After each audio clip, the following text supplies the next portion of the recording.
Hello बच्चों, let's read this question. This question says that reduction in soil fertility due to erosion is an example of. तो basically इस question में हमसे पूछा गया है कि अगर इरोजन की वजह से सॉइल की फर्टिलिटी में रिडक्शन आए तो वो किसका एग्जाम्पल है।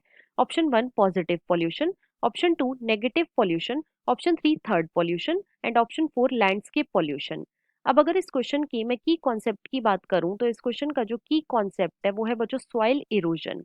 Let me right it over here. It is soil erosion. अब सबसे पहले तो देखो सॉइल इरोजन होता क्या है।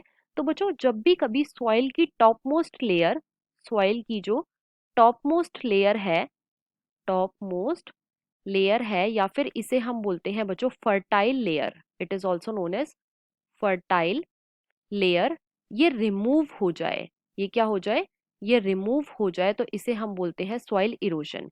अब सॉइल इरोजन के काफी सारे रीजंस हो सकते हैं जैसे कि डिफॉरेस्टेशन हो गया या फिर ओवर ग्रेजिंग हो गया, राइट। साथ ही साथ जो सॉइल पॉल्यूशन होता है, सॉइल पॉल्यूशन जो होता है ये मेनली होता है दो टाइप का। कौन कौन से, एक होता है positive pollution, first is positive pollution और दूसरा होता है बच्चों negative pollution, second is negative pollution.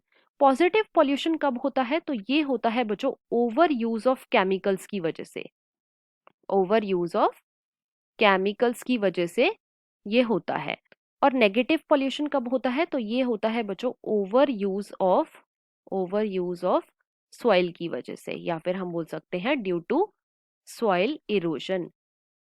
अब देखो क्वेश्चन में हमसे यही पूछा गया था कि अगर इरोजन की वजह से सॉइल की फर्टिलिटी में रिडक्शन आए तो वो किसका एग्जाम्पल है, तो वो है बच्चों नेगेटिव पॉल्यूशन का एग्जाम्पल। और इसके अकॉर्डिंग जो हमारा मोस्ट अप्रोप्रिएट ऑप्शन है वो है बच्चों ऑप्शन नंबर 2।